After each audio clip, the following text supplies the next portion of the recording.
Bay Area Brawler, Skylar Greenberg, and your Colonial Champion, Sean McCourt.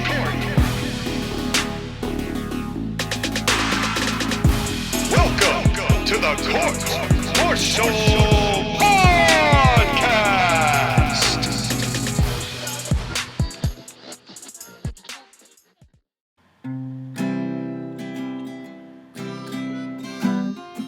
Hello, ladies and gentlemen. It's your Colonial Champion, Sean McCarty, speaking. The podcast we had prepared for you, which involved Mercedes Monet, is no longer on the table for various reasons regarding editing, audio files, and someone leaving the podcast halfway through. Therefore, we will be airing instead a podcast that I have stolen underneath the nose of TAW Gaming, SCCG's pay-per-view, This is Spartanburg, in the hopes that you will be caught up with him as he joins our draft of ACPW and NWL in just a few short days next week on the podcast. But until then, enjoy listening to South Carolina Championship Grappling's second major show of the year. And we will see you next week to talk about all the major things happening with ACPW and NWL in Season 4 and SCCG as they join our draft. Until then, I'm your Colonial Champion, Sean McCarty, and enjoy the show.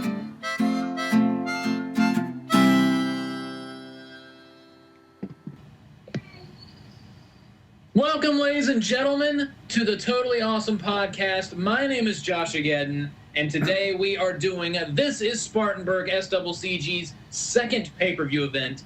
My name is JoshAgeddon, and I'm not alone. I have my partners in crime. Introduce yourselves. Lazy. You lazy, sir. I have lazy and tired. I was hoping you would say fugazi, so I have lazy and fugazi. It's Sean and Skylar of the Court-Martail Podcast, my buddies, my bros. How you guys doing today?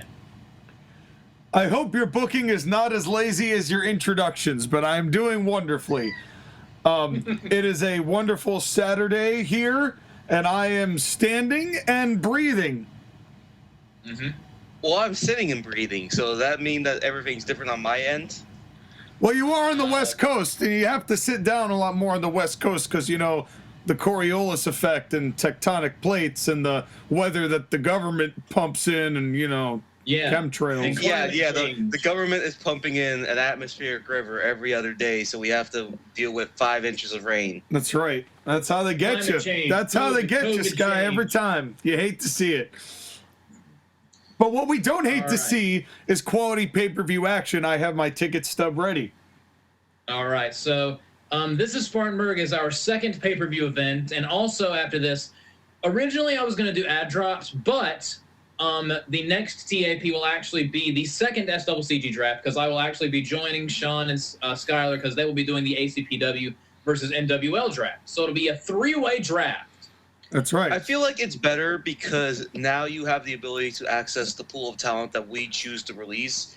And granted, you're not going to get our main eventers and some of our mid-carders, but you're going to have an opportunity to get some decent talent. Well, and I also think it's helpful that this kind of establishes that we're all relatively like in the same canonical universe, that we can't really be in 2 places at once, which we didn't really have up to now.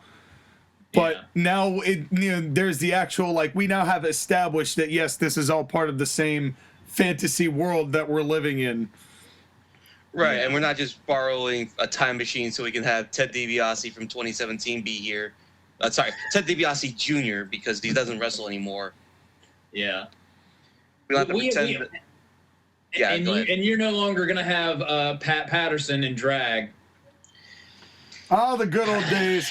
But we will still not be ready for Mr. Anderson. He is actually winning the championship parity. And now, and real story, folks, if you want to see him again, go to Impact.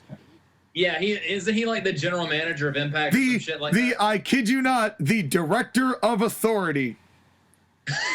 What does that mean? And the SCCG World Heavyweight Champion. It's Impact, Sky. Figure that out. What the hell does that even mean? He means he's going to direct authority. He's going to get this car, which he also named authority. He put in and he ride car and he bring car to show. And the show, he makes sure he lay the law down. You're going from an Italian accent to like a Russian accent. Like, what the He fuck? went from ACPW to SCCG to Impact. He just keeps going lower. Yeah, seriously, it was like he is setting the bar gradually. He fumbled the ball. Nick Bosa with the recovery. Oh, watching God. the 49ers playoff game while it's happening. I assume that's football. So anyway, with the football references out of the way, we're starting this is Spartanburg. Take shit, Seattle fans. Take shit. Yeah, let's begin this pay-per-view with the opening kickoff. Yes. I mean match.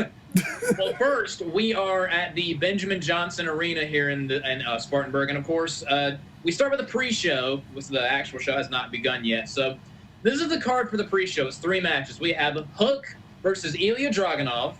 Uh-huh. Piper Niven versus Mia Yim, or excuse me, Michin. Ha. And the last match of the pre-show is going to be The Bar, Sheamus and Cesaro, versus Gallus, Joe Coffey and Wolfgang. Josh, again, I have a real question for you. Okay. If you have made a gimmick in the years that I've known you of never watching a pre-show ever, why would we bother to watch this pre-show? You know what? That is a spectacular point that I honestly did not even think of. But So does please that mean tell us that what we are happens. So that means that when we're going over the results, you're just going to tell us who wins and how much time, and we can just skip to the main show? There are some points that I do want to get across because, you know, one of the reasons why I usually skip pre-shows is because nothing ever happens. It's rarely ever relevant.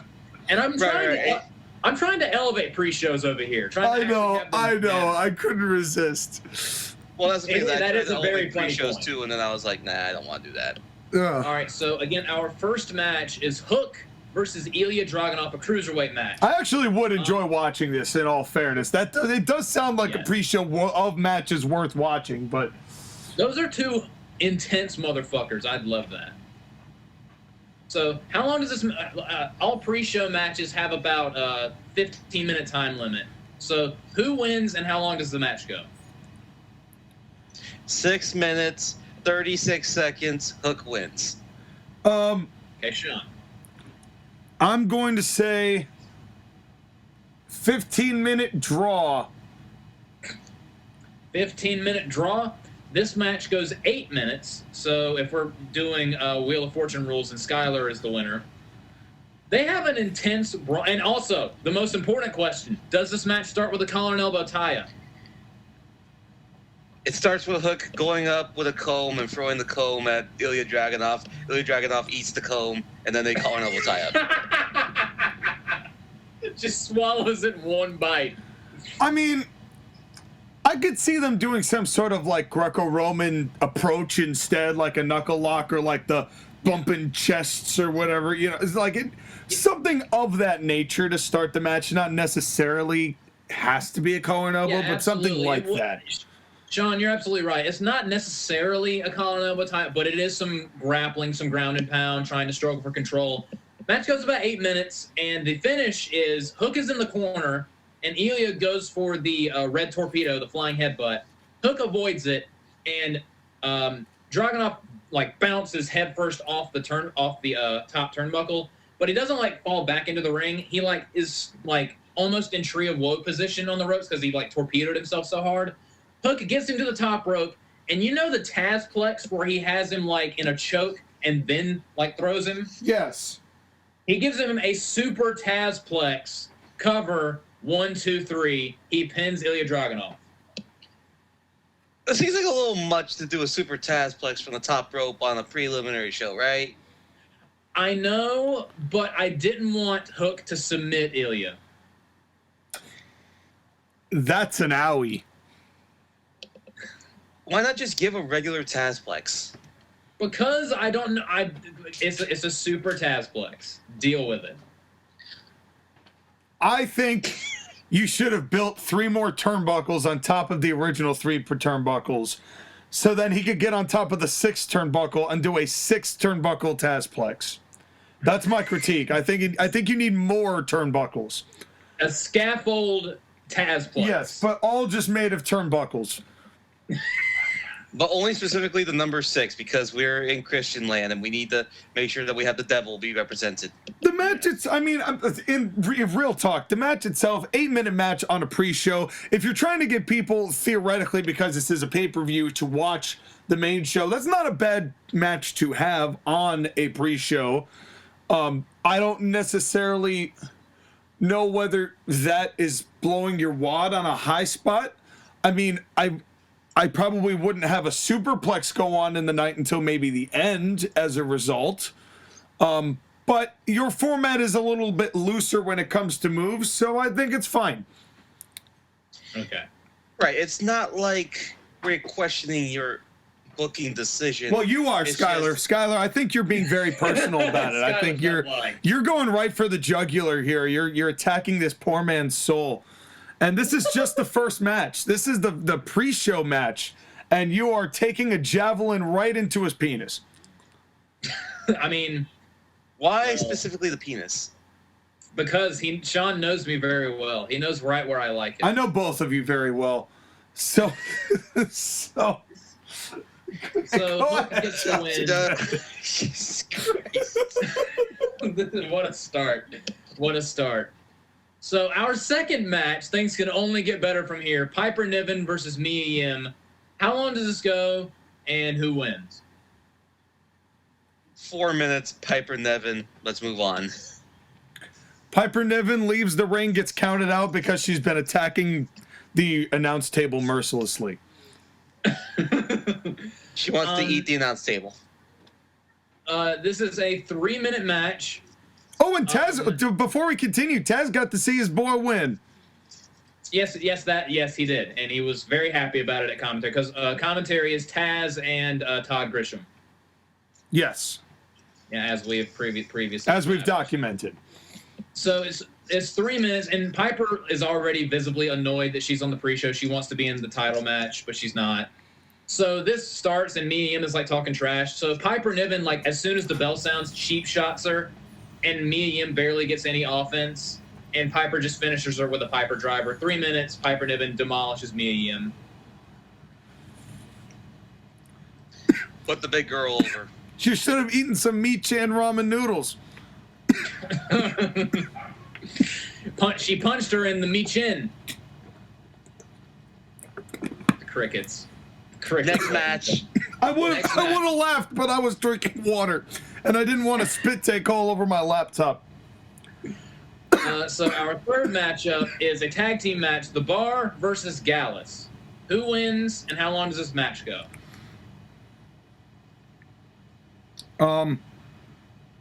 Well, The Bar is great, but here they are on the pre-show. Oh, this poor goddamn team. What? We did everything we could for you too. Let it be fair that all three of us gave you every opportunity in the goddamn book, and yet here you are still on a pre-show. Well, I did make them fight Rybaxel, so. And I made them tag team champions for a couple months on my company, so. And I did nothing with them, so. You know, I mean, you could argue that making them do nothing is better than having them wrestle Rybaxel. I'd say Gallus in because of a poison Rana by Sheamus in 48 minutes. Skylar? Give me The Bar in 8 minutes with a Cesaro swing into a sharpshooter tap out. This match goes 6 minutes. Joe Coffey gets a hot tag and he runs wild, and he goes for the discus lariat, the Arabesque for the bells, but Cesaro ducks it. Schoolboy 1, 2, 3. The Bar wins. All right, well, we got The Bar winning. I still think a poison Rana from Sheamus would have been a hell of a finish. But you were just giving me shit for doing too much on a pre-show. So I want to hear it. Well, I mean, if you're going to do it, you might as well go balls to the wall with it. I mean, all or nothing, but I mean, Josh. Come on. I mean, Sheamus is our revitalized wrestler of the year. Wink, wink, nudge, nudge. Yeah. Yeah. I mean, however, after do you remember how good he looked like Sephiroth at the Tokyo Dome? Did Sheamus? Yeah. Yes.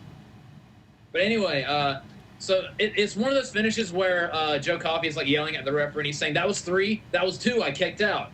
And then Gallus gets into it with the bar. They don't like get into a brawl or anything, but they're yelling at each other. There's like a shove, and the referee quickly like backs them away. But so it's obvious that Gallus are not happy, but the bar did get a win.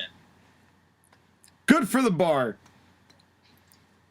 Even if it is just the pre-show. Yeah. So now we finally move to the main show, and we're going down the card, ladies and gentlemen. So the card for this is Spartanburg.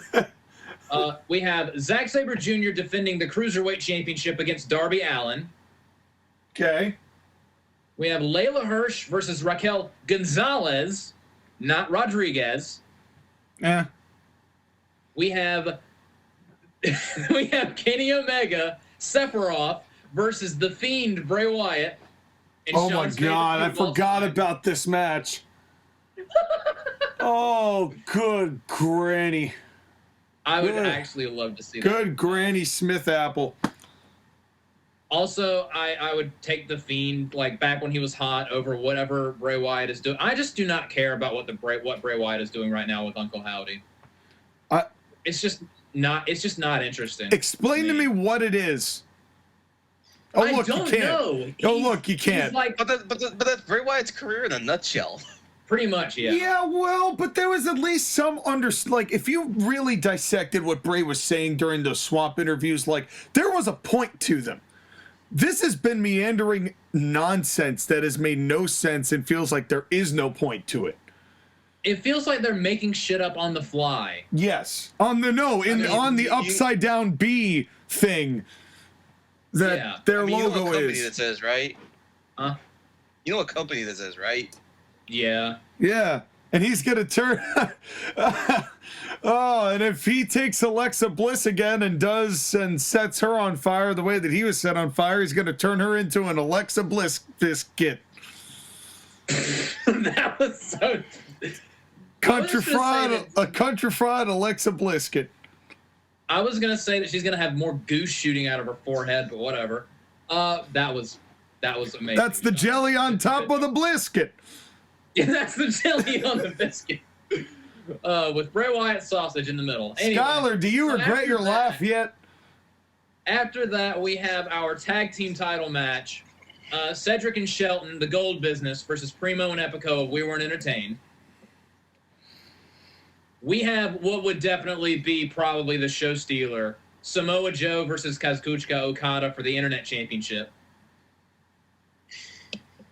We have Ted DiBiase Jr. versus Tetsuya Naito in a 2 out of 3 falls match.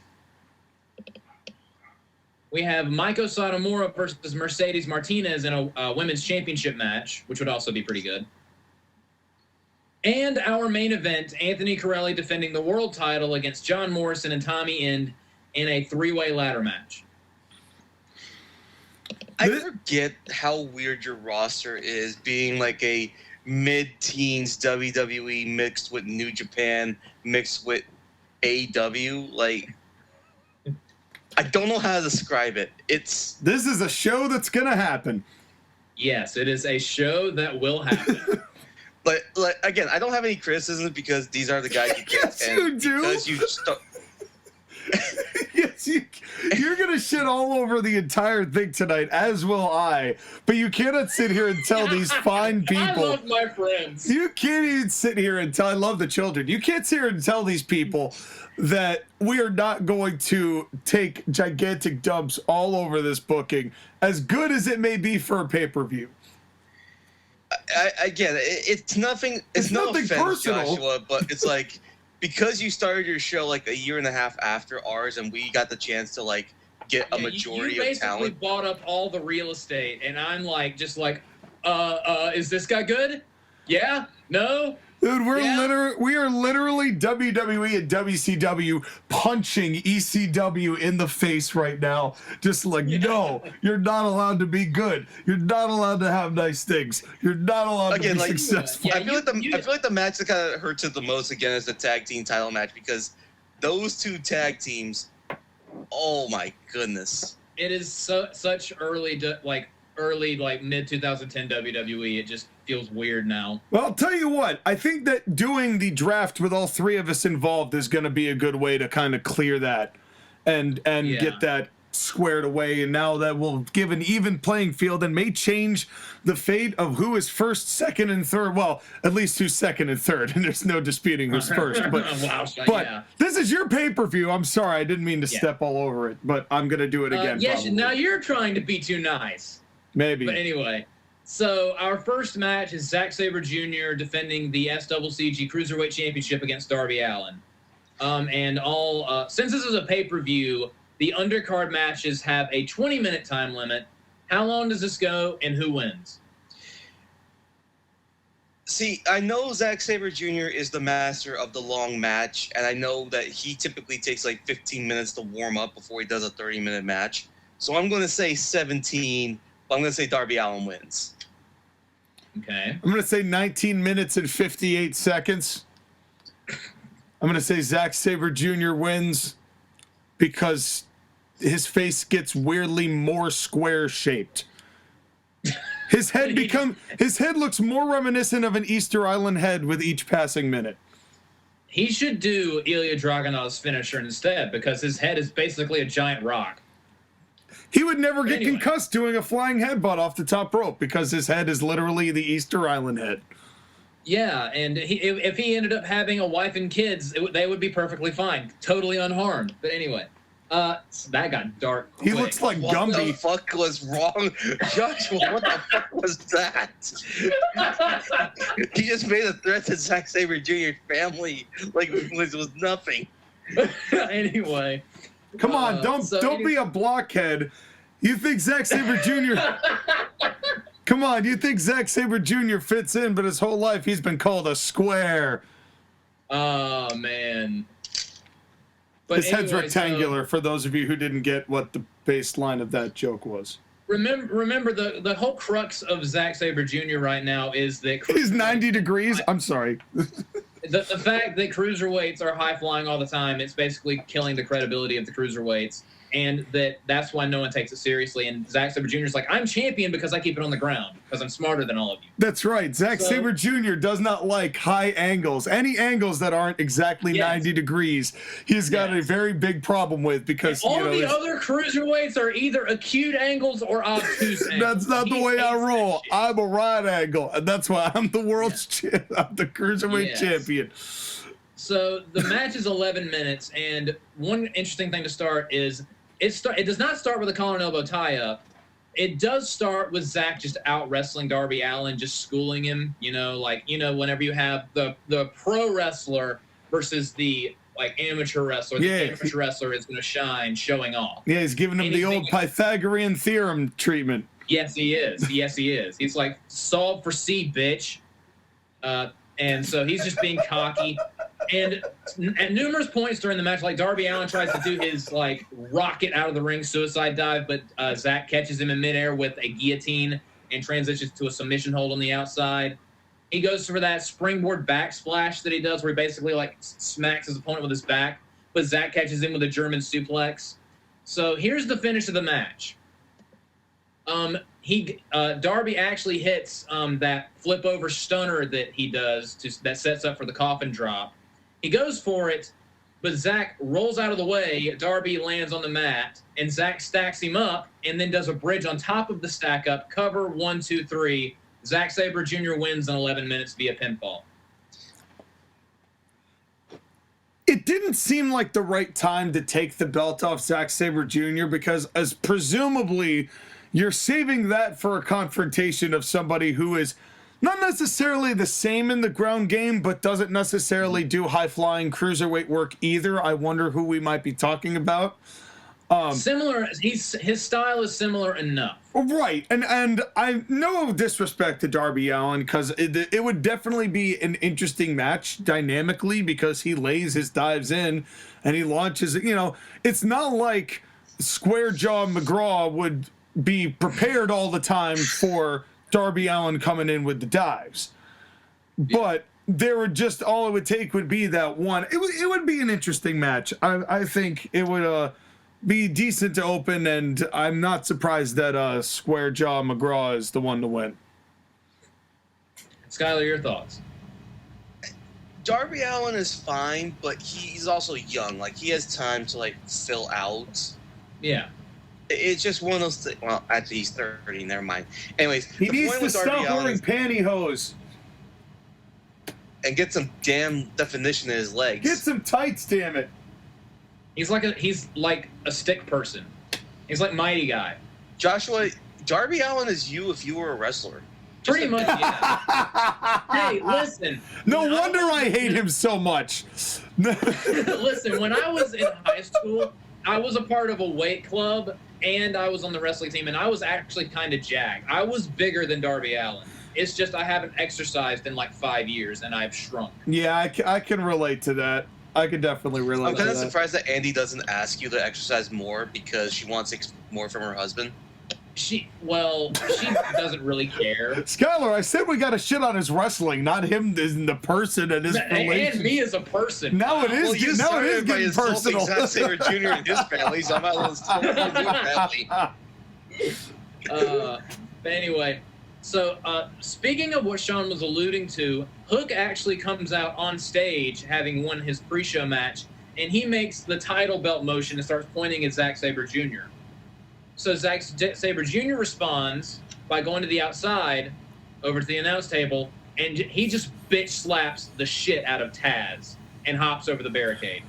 And, of course, Hook runs down because he's pissed because he just slaps his dad. Taz bolts out of the chair. He's like, you done fucked up, but Zack's already holding up his belt, taunting, and leaving. Hey, y'all slapped my dad. You ain't gonna get away with that. Said, hey, y'all slapped my dad. So we're pretty much already the feud between Hook and Zack Sabre Jr. has already kind of started, but it's more hints and stuff, and Zack did cost Hook a match, but now we're really, like, starting the feud. Which I think is a good direction to take it. I think Darby was a good challenger, but it's not like you're going to get that much mileage in a feud between Zack Sabre Jr. and Darby Allin. No disrespect to Darby Allin. So far, Zack has defeated Fabian Eichner and Darby Allin to retain the title, and both of them have basically proved his theory about the cruiserweight's right. That's been their function in this story thus far, and they've done their part well. Yeah, and you needed guys for that. And Darby Allin is a good one who kind of exemplifies doing that successfully and, making that kind of style work for him, to his credit. But at the end of the day, for the whole bit you're trying to do here with the cruiserweights, it was a necessary job by Darby Allin. And it's not like I had him tap in like a couple minutes. He got caught stacked up in pins. So, but anyway, moving on, we have our fifth match, the second match of the undercard: Layla Hirsch versus Raquel Gonzalez. How long does this match go, and who wins? Big Mexican woman in 8 minutes. Small Russian woman with Thunder Thighs Express in 19 minutes and 56 seconds. This match, is there a collar and elbow tie-up? Dude, you don't have to keep doing that every time. Is there a collar and elbow tie-up, damn it? No. Why yes, would there Layla is, so Hirsch, fuck you. Why would Layla Hirsch collar and elbow tie up? And welcome to Totally Abuse Wrestling, the podcast where you just get so physically and verbally abused that'll make you all tap I'll tell you out. why, Sean. They do a lockup, and Raquel immediately. Wait, I'm Sean now? No, I'm Sean. They do a lockup, and Raquel just shoves her into the corner, and she does the backflip the back roll into the corner, like, oh shit, she's strong. Joshua, you racist. You assume that all white people look the same. That is true. Anyway, so this match goes 6 minutes and 15 seconds. So during this match, Debo Samuel, touchdown Niners. I don't care about football. Raquel attempts the Tacona bomb, but like she did in that tag match a couple episodes ago, Layla counters it with a roll-up, but this time Raquel kicks out. So she immediately big boots Layla right in the face and goes for another Tejana bomb, but this time Layla rolls through with a cross armbar. And Raquel is just struggling, but she has to tap out because Layla Hirsch has white privilege, Therefore, Layla Hirsch wins.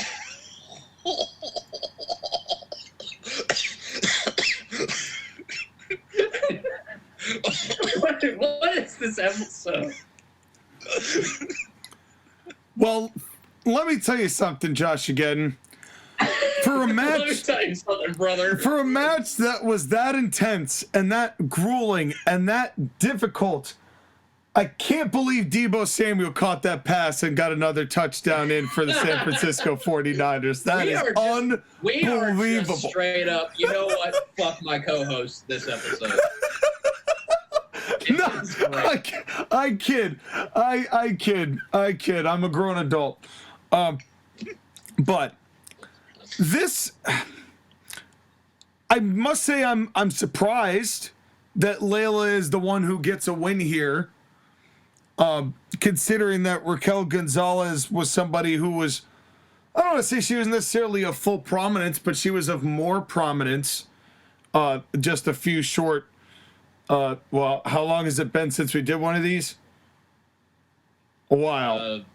Yeah. A while. But since however long ago that was, it's been a while since Raquel Gonzalez has been in that situation. But I know that you and I, when we were first talking about Layla Hirsch, said there's something to her. And I know you've been wanting to try to continue keeping that train moving. And that's also why I did not this match is only 6 minutes and 15 seconds. I did not want them to have like a long match where Layla would get exposed. I feel like 6 minutes is perfect enough for them to like tell their story and then wrap it up and then go home. Who leads that match? Raquel? You think? Perhaps. Basically, here's the thing: is that Raquel has limitations, and that's fully something you have to be aware of when you're booking her. But she has potential, and she has more experience than Layla Hirsch. I don't see it in Layla Hirsch, but I understand why you like it, because there is something there with her. It's just getting it out of her, which AEW does not do. Now, part of it is that Layla Hirsch is currently injured. I think she tore her ACL, so she hasn't wrestled in a while. Damn. Not, sucks. Her greatest asset, her thighs. No. Her legs. Right, so that's one of the issues that you're going to have to deal with going forward, is just the fact that we haven't seen her for a while. Although, given that it's AEW, that could be a good thing. Yeah. Yeah. Well, and honestly, and even when she was healthy, when's the last time we actually saw her not on Dark? That match with Chris Statlander at Revolution? Where she, like right after Russia started invading Ukraine and she was wearing her Russian outfit? Yes. Because Layla is big smart. But that's the thing, is that like she hasn't wrestled since April because of the knee injury. Hopefully she'll be able to recover enough so that she can, wrestle again. Again, it's just I find the match difficult, but it is what it is. And there's a line drive to left field by Cansencos, and that'll be a 4-0 ball game. But anyways, as far as the match goes, it is what it is. Yeah.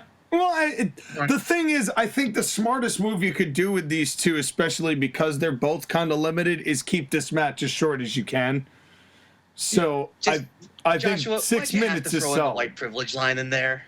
Yes, I did. You started it. How did I start that? You called him racist. You did call him racist. Me of being racist. And I was like, I'll show you racist. I love how you both no-sold my line drive by Cansencos line. Because I don't. What, baseball? Yeah, you're gonna lose me with baseball. I really don't give a fuck about baseball. I legit thought he was watching football the whole time.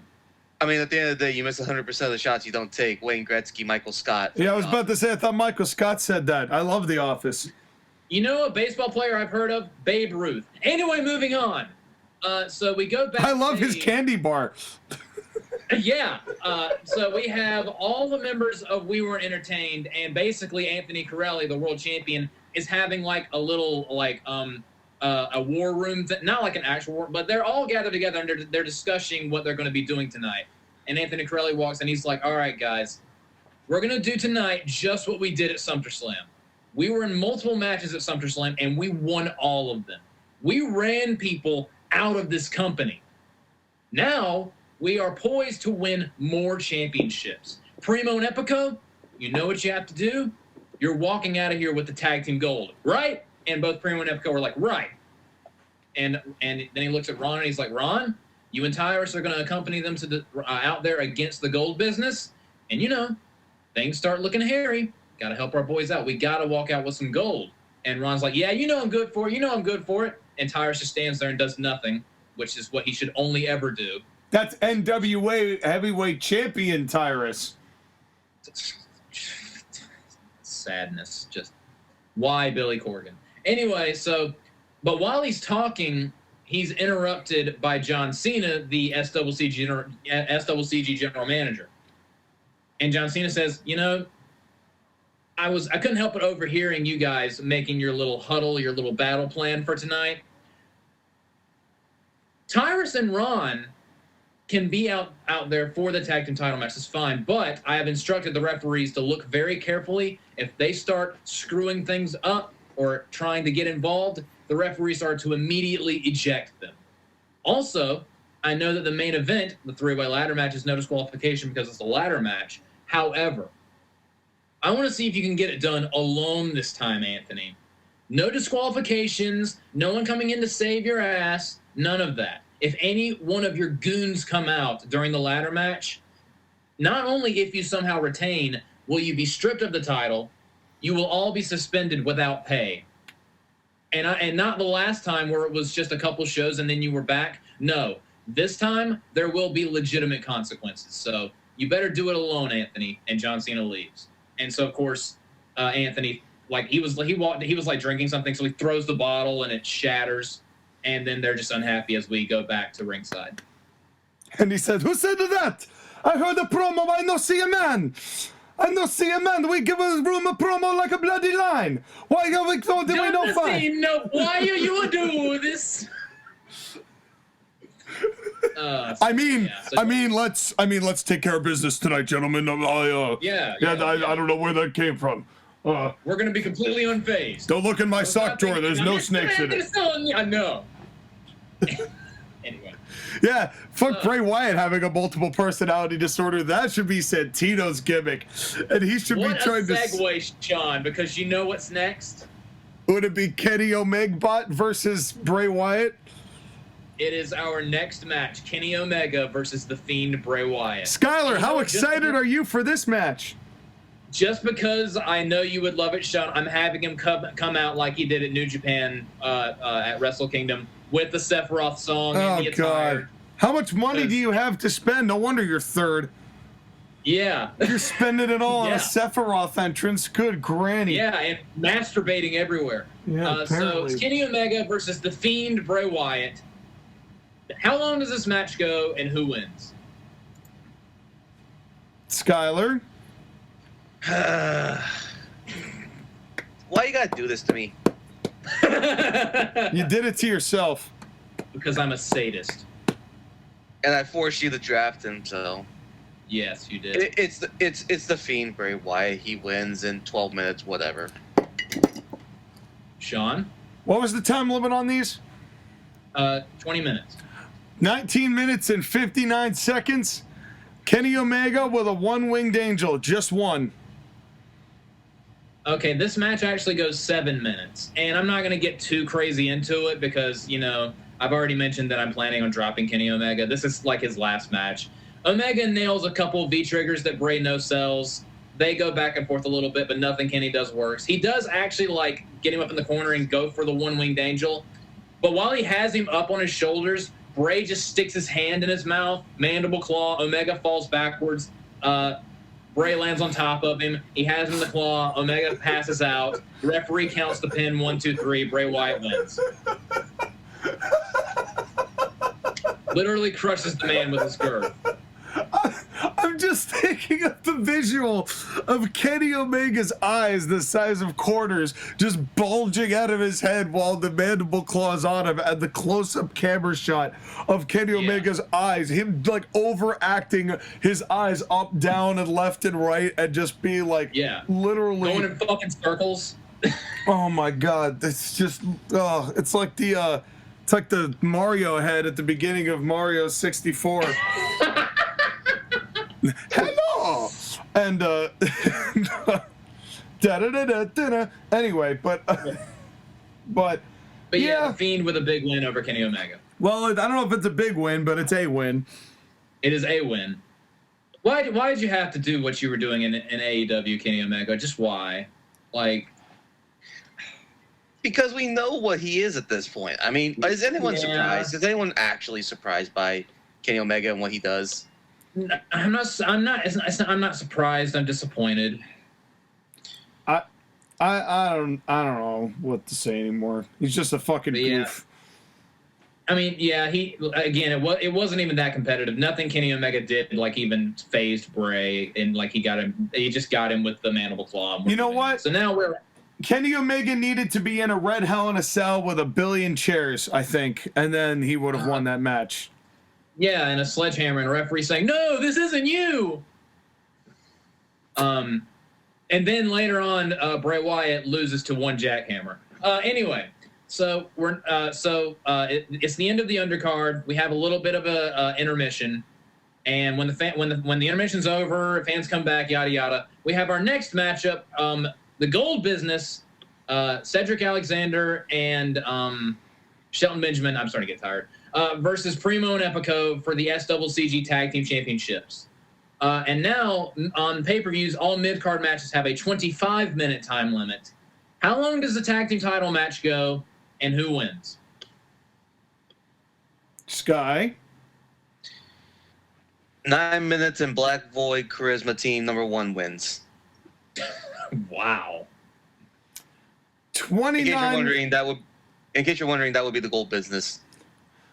29 minutes and 54 seconds. And I will say that Shelton Benjamin pins Cedric Alexander with an F5.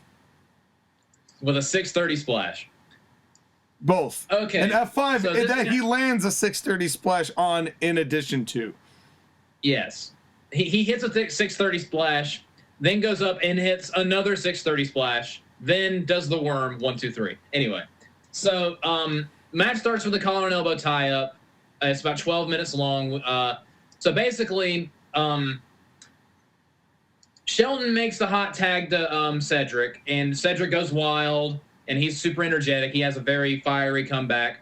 And they hit the paycheck, which is basically the 3D into Shelton's what's it called? Pay dirt on Primo, and he goes for the cover 1, 2, but Ron Killings puts his foot on the bottom rope, and the referee sees it. So the referee ejects Ron Killings. So Tyrus gets pissed, gets on the apron, and starts yelling at the referee. So the referee ejects Tyrus. So We Were Entertained is ejected from ringside. But while all that is taking place, Cedric is distracted, and Primo hits the backstabber. Cover 1, 2, but Cedric kicks out. So Primo tags an Epico, and they attempt to do a double backstabber, but Shelton comes in and super kicks Primo out of the ring. He tries to do a super kick to Epico, but Epico catches it, throws his foot, but Shelton does that really cool whip kick that he does, and that knocks Epico right into Cedric's lumbar check. 1, 2, 3, the Gold Business retains. That's exactly what I said would happen. Basically, Nailed yes, it. 34, 630 splashes. Got him. So, Bam, bam. Primo and Epico were the champions already, right? They now have lost the gold to the Gold Business. Gold Business were the first ever tag team champions. They retained. Right, they were right. I forgot they had not gotten to the we have all the belts position yet. Yeah, they're trying to. They're trying to. But the Gold Business are just too good. Just too good. And Primo and Epico, maybe, I don't know, maybe they need a better job. Maybe they need to go sell real estate or something. Yeah, their stars just weren't shining tonight. No, I guess not. What are your thoughts, Skylar? Black Hole Charisma Team 1 wins. Good for them. You're so enthusiastic. It makes my soul so happy. Skylar, who peed your post toasties this morning, man? I know, God. Joshua, you need bigger stars for your Venomous. show. Venomous. You took all of them. I gave you the bar. I gave you Piper Niven. I gave you Raquel Gonzalez. I gave you the Fiend. Yeah, and I've been using them somewhat. I was with your argument, Sky, until you said I gave you the Fiend, and then I'm like, oh, well, I mean... Yeah, you gave me the What? Fiend as a You want joke. to just hand you Roman Reigns for free? Yeah.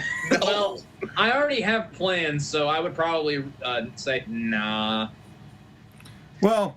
Fair Find out what amendments will be made and when we do the combined 3-company draft in the next coming weeks, TA people.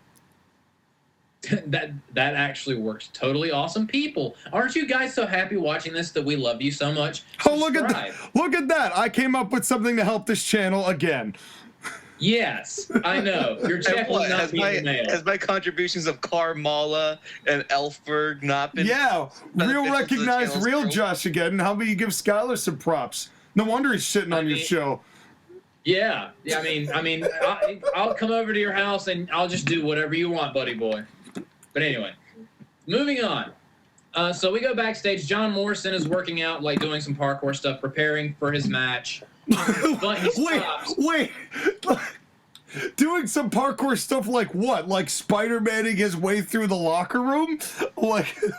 Like you remember? I think it was Extreme Rules when it was the triple threat cage match with the Miz and John Cena when he was just doing acrobatic stuff in like a corner of the building somewhere, and they happened to catch him doing that. Oh, he may be He got doing like capoeira or some form of discipline He's that. working out. He's Yeah. working out. I was Getting about to ready say, for the main event. he's doing parkour through the building, just jumping off those black WWE crates and flipping Yeah. off the rafters. Literally, you could hear it from ringside because he's just parkouring all over Sumter or Spartanburg. He's in Sumter and then he goes to Spartanburg, parkouring his way. I mean, to be fair, of all the people I've seen in wrestling, he has probably the best physique ever. Yeah, that man is. I'm a straight man, but damn. Are you though? Please. Please, given the amount of dick talking you've done over the years, you would be willing to switch any day of the week. Dick talking or dick whispering, my friend. Anyway, so he stops working out because he notices that Tommy End has just walked in. And of course, they're 2/3 of the main event. And John's like, oh, God, what do you want? And Tommy's like, just want to say that you caught me by surprise on the previous episode. And that's not going to happen tonight. And John's like, are you seriously coming in to just try to intimidate me while I'm working out? It's not going to work, Tommy. I get it, you're edgy, but I don't care. And I also noticed that you're not doing the same thing to our good friend Anthony because he has a bunch of goons and you know you get your ass kicked. I know how your mind works, Tommy. Your mind games aren't going to work on me. And Tommy says, we'll see if you're still singing the same tune when I'm champion by the end of the night. And then he walks away. So Tommy tried to intimidate John Morrison, but it just did not work. And It that's makes me basically- sad that WWE has not pushed John Morrison and Aleister Black the way you are pushing them. I know. Yeah. These are two guys who should be world champion at some point. Maybe not the guy, but at least be guys that have won the world title. I mean, Morrison, in a lot of ways, feels like he should have been in the position Dolph Ziggler was in back in the mid-teens. It's just, again, injuries. Yeah. Aleister Black had so much potential, and then Vince McMahon ruined him. And then he went over to AEW and did one cool thing and has done nothing since. Yeah, I was gonna Yeah, say. Hanged out with dear people. I was gonna say the only thing that was missing from this interaction was Aleister Black getting a horn and going, and the lights Or going getting- off, and 2 stag people just crept up from behind the pipe and drape that was set up in the background. And John Morrison responds by pulling the Miz out, and they just start squirting them with dripsticks. So I was gonna say that Don't John remind Morrison could be like, "Hey, listen, my buddy was eaten by zombies. You think your little stag outfits are gonna intimidate me?" Yeah, and then they just start dousing them with dripsticks. Anyway. Why you gotta remind me of this shit? Let's continue. Anyway, so I feel like you guys would love this match. Next match is Samoa Joe defending the SCCG Internet Championship against Kazuchika Okada. How long does this match go and who wins? Big fat man versus Japanese guy, Japanese guy in 15 minutes. Sean? I think Skylar should take over Dave Meltzer's spot in reviewing matches. because I want to see his column. All right, up next, big fat guy versus Japanese guy. Local fat man versus local Japanese man. Fat guy did some Haas moves and a big boy senton and won. Let's see. Fat man is fat. I sound like I would be reporting that like a man from Florida. Yeah, well, couldn't be worse than what Meltzer's doing.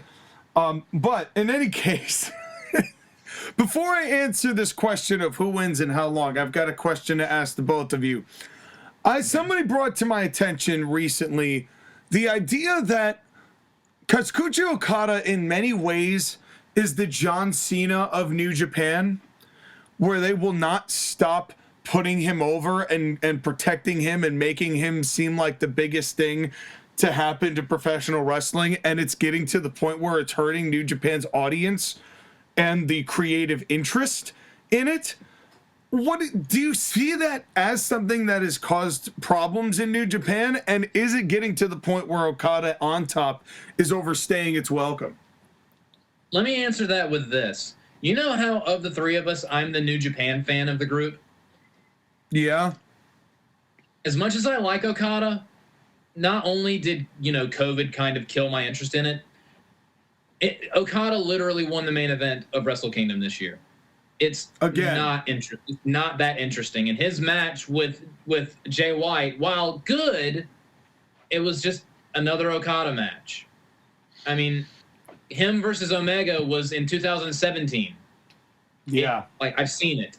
Yeah. He's good. He's great. It's just he is very much the Japanese John Cena. I 100% agree with that. He's Japanese John Cena. He's Japanese John Cena in the sense that his wrestling isn't bad, but you can call an Okada match a mile away because he wrestles the same type of match all the time. Listen, I love Kazuchika Okada. I think he's probably one of the best Japanese wrestlers of all time. But this is a guy who, in many ways, mirrors a lot of what Ric Flair does. Mm-hmm. And that you can call his matches and spots a mile away. In many ways, it's kind of like Shawn Michaels, too, in that he does the same things over and over and over again. Granted, it works for him, but it's a situation where he never really has had a chance to, go away for a while so we can miss him. It's oversaturation. Yeah. It's made that so obvious. And in Okada's defense, I don't think Jay White's worth a damn anyway. I think he's kind of useless because he's that same kind of small and uninteresting that Finn Balor was when he came over to the States. The only argument I could actually make with Okada, I don't think accurately John Cena gets it, though, because with John Cena, John Cena has, I know you are. Anyways, John Cena has a charisma that Okada doesn't. Okada has no personality. In many ways, Okada is a less interesting Randy Orton in the sense that he was on the scene very early. He became world champion when he was 25, 24? And his first few reigns were not really that memorable until later on when he was the guy and established as the guy. And then it's just again, just combine the worst traits of Randy Orton, John Cena, Ric Flair, and Shawn Michaels, and that's what Okada is. Again, Okada's a great wrestler, but he's been on top way too long to the point where other guys that have been pushed kind of I don't know. Well, and I kind of feel like that speaks to a bigger problem with New Japan as a whole. And then we're going to let you get back to this, Josh, again. But I just wanted to even honestly, their format, I've honestly grown kind of sick of because every Wrestle Kingdom feels the same. Well, and that's kind of what I'm getting at, is that they are at the point where the first few Wrestle Kingdoms, especially those ones, in those mid to high single digits from 7 to 10 and 11 were something really special.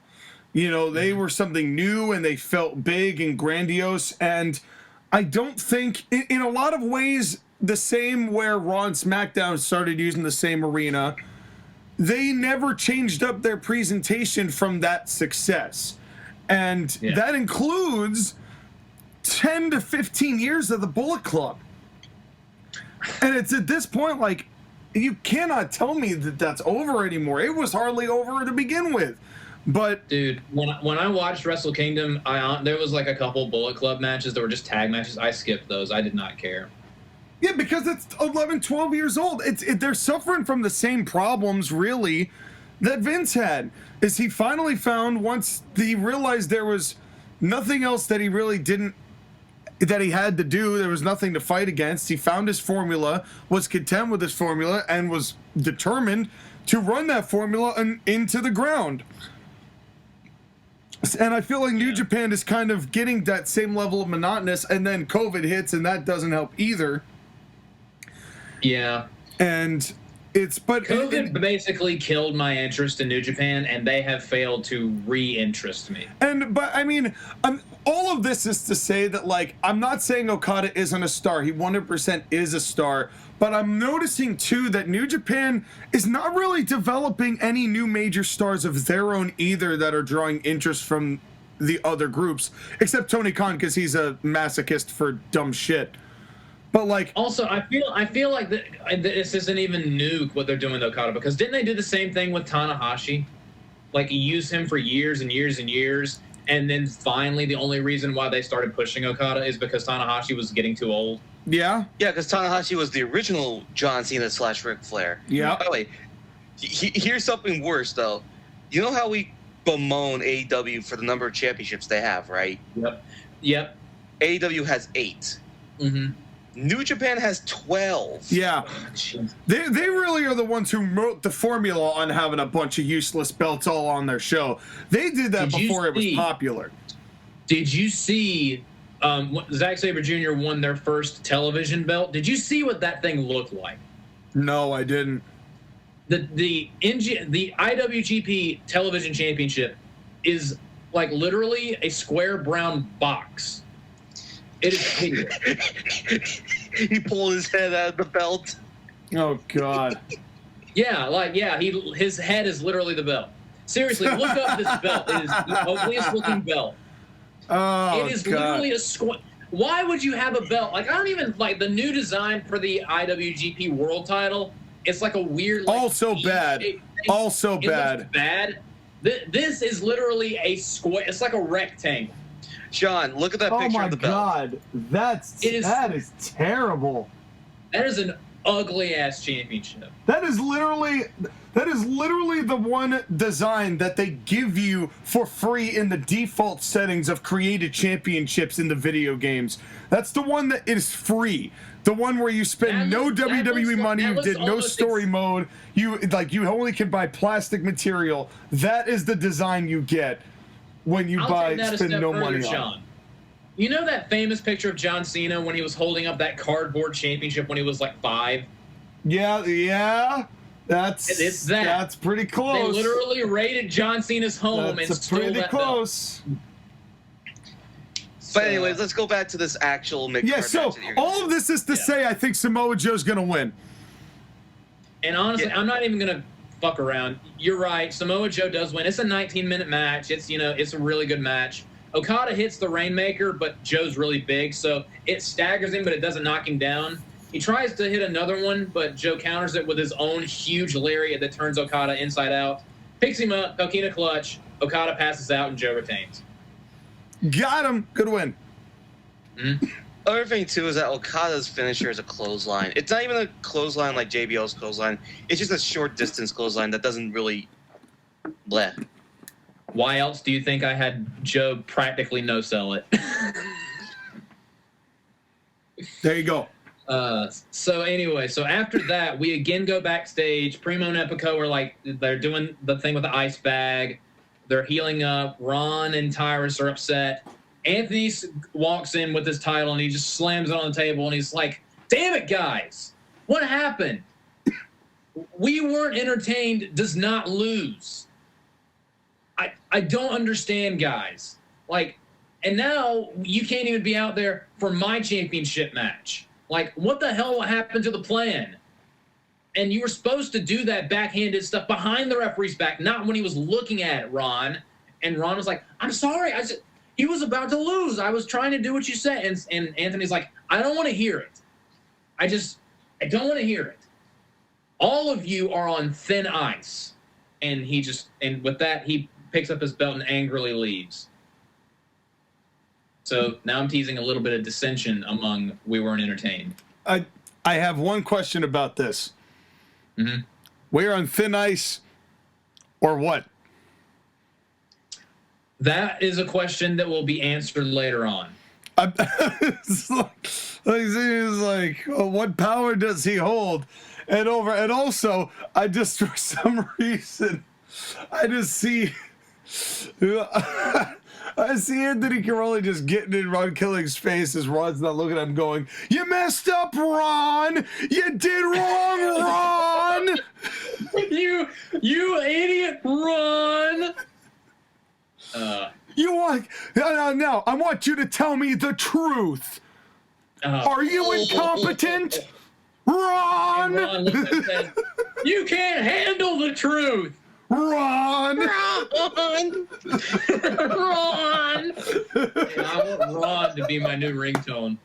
Like my alarm. Oh, man. Morning. Oh, God. It's just... When I'm in the middle of a wet dream thinking about NWL. You're not right. That would, but knowing those two, that would be hilarious. Yeah. If they actually like framed that correctly, it would be funny. So basically, there is something that I am starting to set up, but it's not going to come to fruition until a couple episodes down the line, because I do have an idea. You're gonna have to stay tuned and also hope that you have the people still when the roster comes along. Oh, I hope so too. So anyway, match 9. Ted DiBiase Jr. versus Tetsuya Naito, 2 out of 3 falls match. How long does this go and who wins? And how many falls do they win by? Jesus Christ, what the hell is this? SCCG. Naito, 18 minutes by 3-2 falls? So, is it a best of 3 falls? It is who wins 2 falls, Skylar. Although I would like to see a 3 out of 5. A best of 5 would be something, but that'd take a while. Okay, fine. Naito 2 straight. Okay, Sean. I'm gonna say Ted DiBiase Jr. with 2 poison Ranas, 2-0. And 106 30 splashes. I did not know this man was that athletic. No, only 69 630 splashes. Don't you know he's a trust fund kid? He can pay someone to do the poison Rana for him. That's a solid point. Hey, I wonder if Ted DiBiase and Brett Favre know each other. Okay, so look up what that means, kids. There's a football reference for you. You go take a look and see what I mean by that. That's why I went over my head. Yeah. This match goes 10 minutes. Just like a Brett Favre pass. I'm not understanding football references. So they go at it. Colonial tie-up starts the match. And I want to point out, yes, most of the matches started with a collar and elbow tie-up, except the ones that didn't need it. I feel from now on, let's just assume that, because we're not AEW or WWE. No one was questioning you about that. We believed you in good faith. Yeah, I just wanted to make that clear for the viewers that are like, wait, matches can start with a collar and elbow tie-up? Yes. I've only watched modern wrestling. I didn't know that was a thing. What is a collar and elbow tie-up? Anyway, well, allow me to tell you, it's a bunch of bullshit that didn't matter. Anyway. It's whatever you want it to be, baby. Oh yeah, that's right. Skylar has the right at define elbow, and I'll show you my collar. For the first time, and let's see. For the first time in an hour, Skylar's had the correct attitude. So Naito gets a right to the eye of Ted DiBiase, and of course Ted DiBiase turns around. Ouch, my eyeballs. Tetsuya rolls him up. Ted DiBiase, ouch, my eyeballs. Ouch, my eyeballs. Hey, man, my eyes hurt. No, he got me in the eyeballs. Where's the rake? Where's the home? I gotta find my dog. Anyway, so he rolls him up, puts his feet on the middle rope, and pulls the tights. Gets the first fall. So and there's like I'm not gonna go super crazy with like the rest period. They get 15 seconds of rest. You said you're not gonna go super crazy. Are you gonna go psychosis? I was gonna get the Mexicools out here. Drive around on them lawnmowers. Yeah, where's Juventud Guerrero when you need him? Let's not get radical over here. Let's get some Latino heat out here. Oh wait, Sasha Banks is on that other show.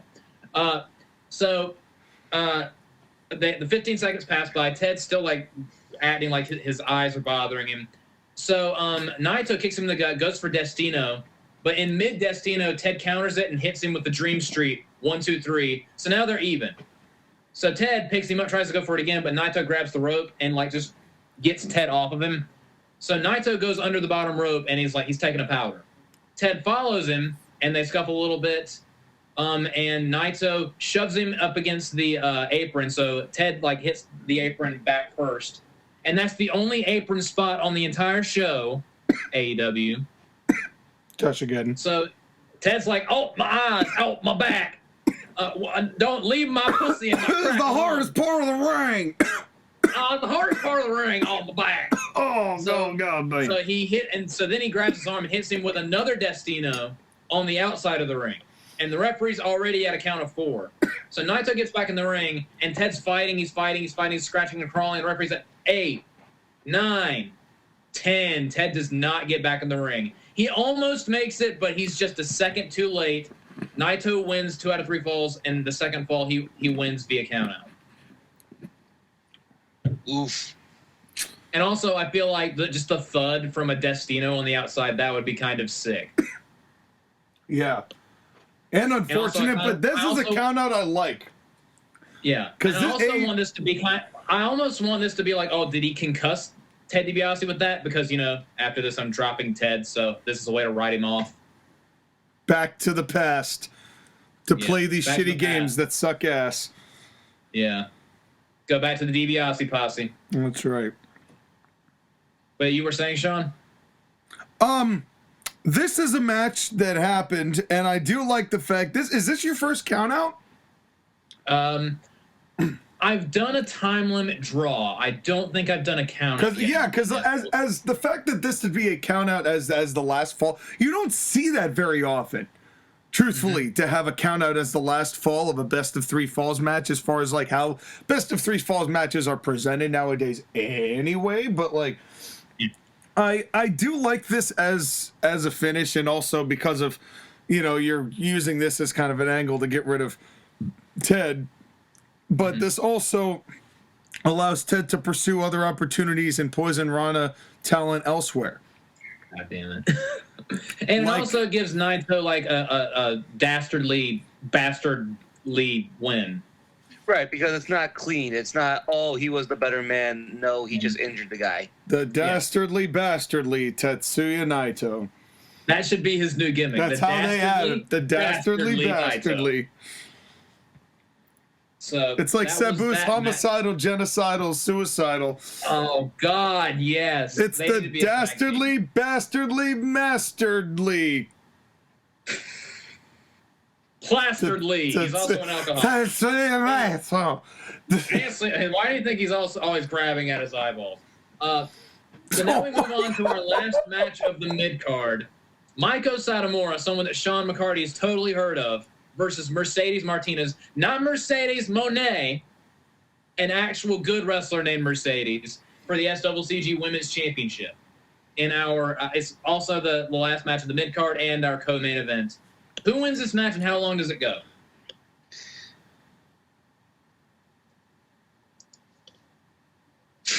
Sterling stuff, Sean. I did it. Was it my turn? It's your turn. Rock, paper, scissors. This is the hard part, is that I know you like Miko Satomura, or Maiko Satomura, however you want to pronounce it. It's difficult because she's 43. She's getting up there in age, and she still wrestles really well. It's just, again, do you go with her or do you go with Mercedes Martinez? Now, granted, Mercedes Martinez is not any younger. I was going to say, isn't Mercedes Martinez also 40? Yeah. She's 42, so they're literally like 1 or 2 years apart from each other. But I feel like if you don't give Mercedes the win, you're never going to give her the win. So I'm going to go with Mercedes. Let's say 17-minute match. All right, Sean? I'm going to say the Heartbreak Kid, Maiko Satomura, wins. And Yeah. I'm going to say, how many minutes you say, Sky? 17. I'm going to say 17 minutes and 1 second.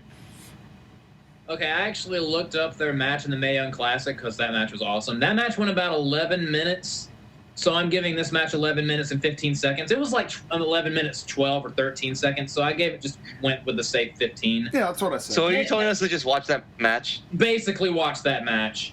And so this is the finish. Mercedes hits the Fisherman Buster, which is her finisher. 1-2, Maiko kicks out.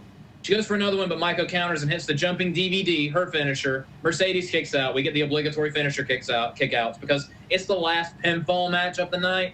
And what do I have to do? Yeah. So Mercedes is kicked out of Maiko's biggest move. So Maiko bounces off the ropes, not wasting any time, hits the scorpion kick, picks her up and hits her with another Death Valley driver. 1, 2, 3, Maiko Satomura retains. Fair. Good super kick. Don't forget to pose with the belt and crotch chop the audience. And well, before she can do that, before she can even grab her title belt, Piper Niven is at ringside and she has the title belt. She gets in the ring and she clocks Maiko Satomura with it.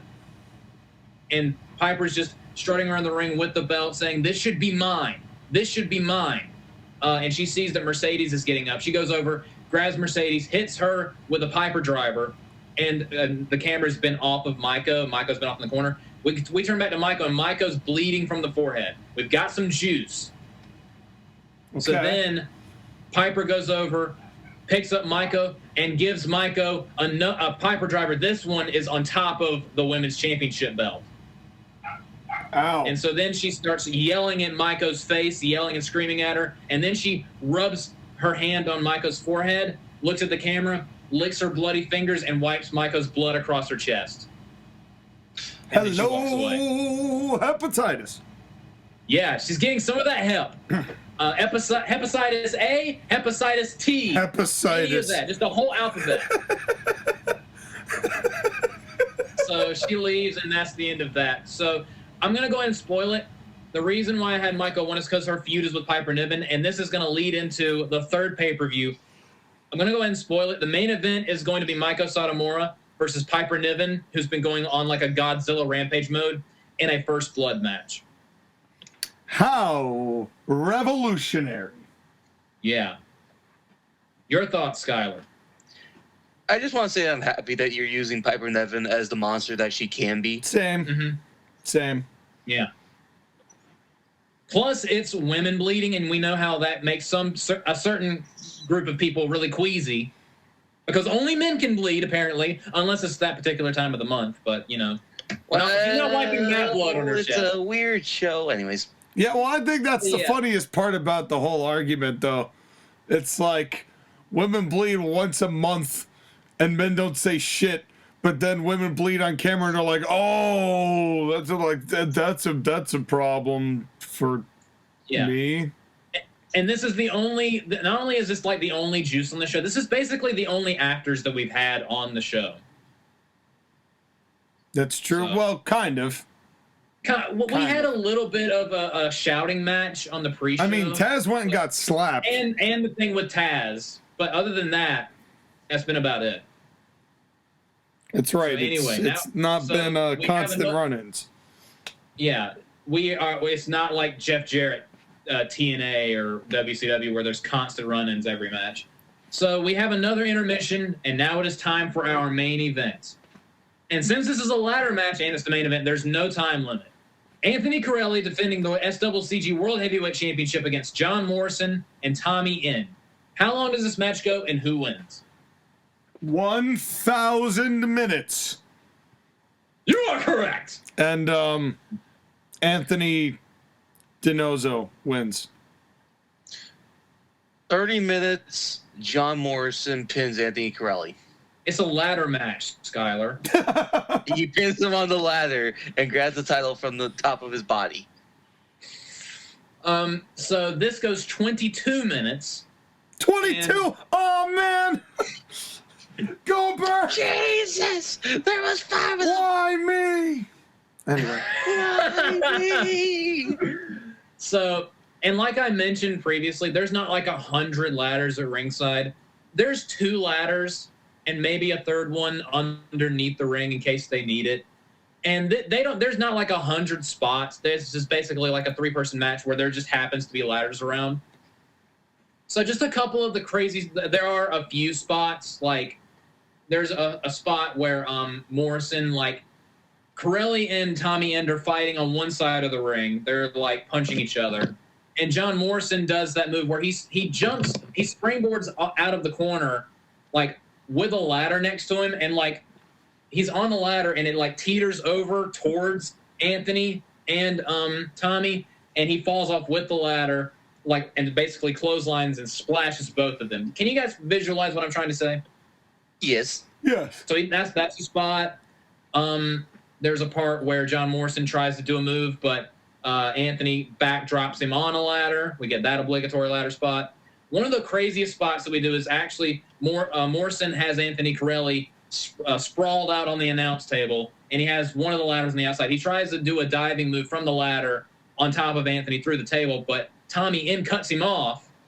Anthony rolls out of the way, and Tommy End gives John Morrison a superplex from the ladder through the announce table. So, of course, the crowd's just shitting themselves. So here's the finish. They're bruised, they're battered, they're weary, they're torn. Basically, Tommy tries to go for the what did I call it? The infinite darkness kick, but Morrison ducks under it and kicks Tommy End in the gut, hits him with the Moonlight Drive, which has been his primary finish for most of this. He puts him on top of one of the ladders that's in the ring, gives him Starship Pain on top of that ladder, so Tommy End is pretty much out. Goes up the ladder, he's clutching his ribs, he's almost there. From behind, Anthony Corelli's behind him on the ladder. Low blow to John Morrison. So John Morrison's like, oh, my balls. Anthony gets off the ladder, goes up the other rung, and he like grabs John Morrison's head, bounces his head off the top rung. Then he gets him in a Uranagi position and basically Uranagis him off the ladder, but he doesn't go with John Morrison. So John Morrison takes a nasty back bump off the ladder. Anthony Corelli reaches up, rips down the belt. Anthony Corelli wins and celebrates, and that's basically how the show goes off the air, because Anthony Corelli retains his title in the triple threat ladder match. That move sounded like a manhandle slam. Yes, he gave him a Morrison handle slam. A man, no, maybe not a man. Me and my sister handled the slam. Yes.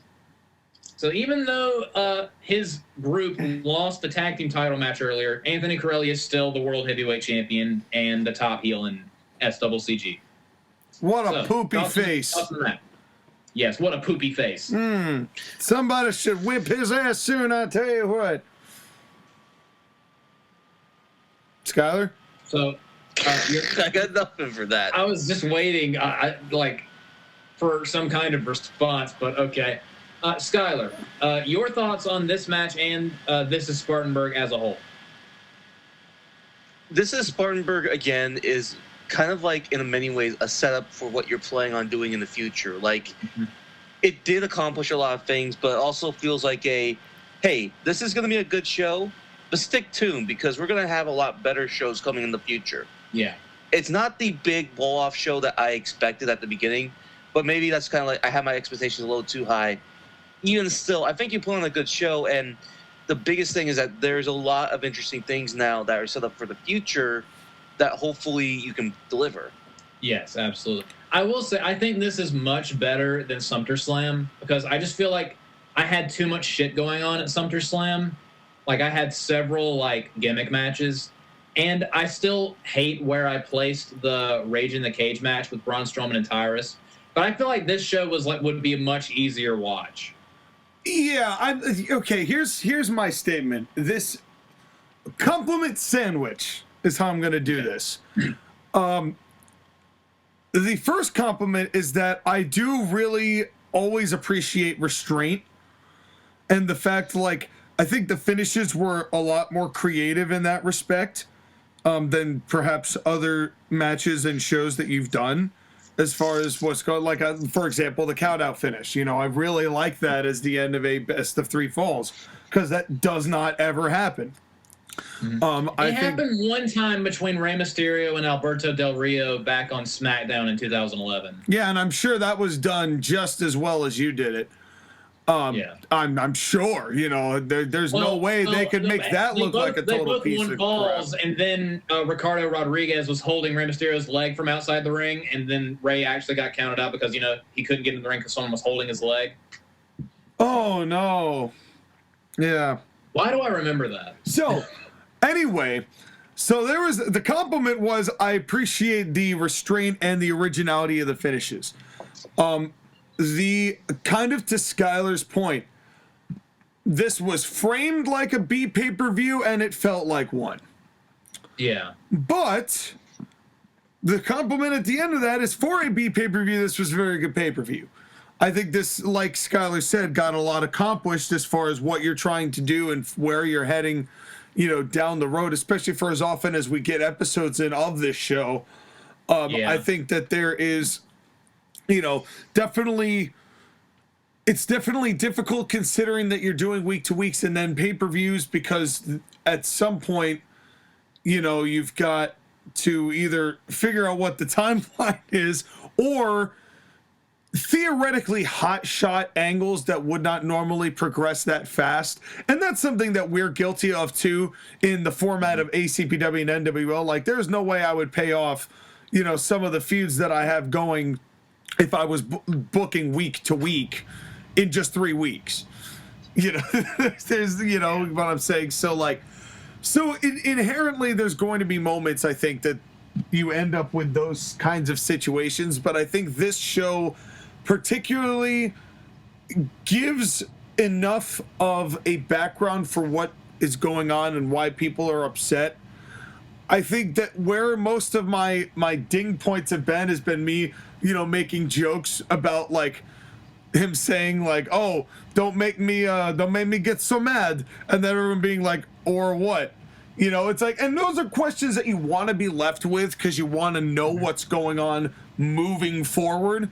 So I think we want to see him yell at Ron some more. That's right, and that definitely is another good piece. So I think this was all in all good business, and I'm definitely interested to see where we can head with this in the future. All in all, a pretty good show. Again, the one thing I will say is that once you have a better roster, you're going to have the opportunity to tell much better stories. Yeah. Again, you kind of got the slim pickings of what we had because me and Sean were doing this first and we're more established. Yeah, and you're you guys had like a full, year and a half head start. Yeah, well, because again, it's that first year and a half, you're like, what, fantasy booking, stupid. And then we did a good year and a half, and you're like, oh, hey guys, maybe I want to join us after all. I don't know. It's like, all right, because I had that idea of what if I just did a death match and just did not do a death match with Nick Gage just to fuck him. And here we are. And now here we are. But yeah. But again, it's just the fun part is that, again, doing this is fun for us because it is experiment. Because we always criticize, oh, I could book better than Vince McMahon. Oh, I could better than Tony Khan or Vince Russo. And that last one may actually be true. Yeah. Well, that doesn't require much, though. But that's the thing is that we're putting our money where our mouths are and saying, yeah, we can actually do this. So that's what we're doing. But yeah, this pay-per-view very much, when I was booking this pay-per-view, I was basically like, okay, I have these things in mind. Basically, like, the champions that I established at SummerSlam, this pay-per-view existed to give them some successful defenses and to further their stories. Like, the whole thing was Zack Sabre Jr. Like, him fighting Darby Allin was filler. Gave him a win because the big thing is happening with Hook. The thing with Meiko Satomura and Piper Niven, Mercedes Martinez, she was filler. And Okada, even though him and Joe, I feel like, would have a great match, Okada was kind of filler just to pad out Samoa Joe's resume as internet champion. And same thing with Anthony Corelli, because this was his first actual title defense. And it's a huge ladder match where there's a couple crazy spots, not overdoing the crazy spots like WWE and AEW would. There's a couple, not to the point where it's like, how are these people even alive? But it gives Anthony Corelli a big, successful defense as the top heel champion, and that's basically what this entire show existed for. And I'm still here. Yeah, 100%. And I am in agreement with all of the words that you put together to form English coherent sentences, and I approve of any time that the English language is utilized to communicate with people around them, especially in a podcasting scenario. Especially and only the English language, only English. Well, that's not for me to say. I mean, porque no los remember dos. what I said earlier, but the reason why Layla won, because she speaks English. Anyway, thank you guys for joining the TAP. This might be the last one. Like, comment, subscribe. Also, go subscribe to the Court-Martail podcast. We'll be doing the draft soon. And we're actually, right after this, we're going to film the next episode of the Court-Martail podcast. The three of us. It's going to be a fun time. Good night, everybody. Good night, everybody.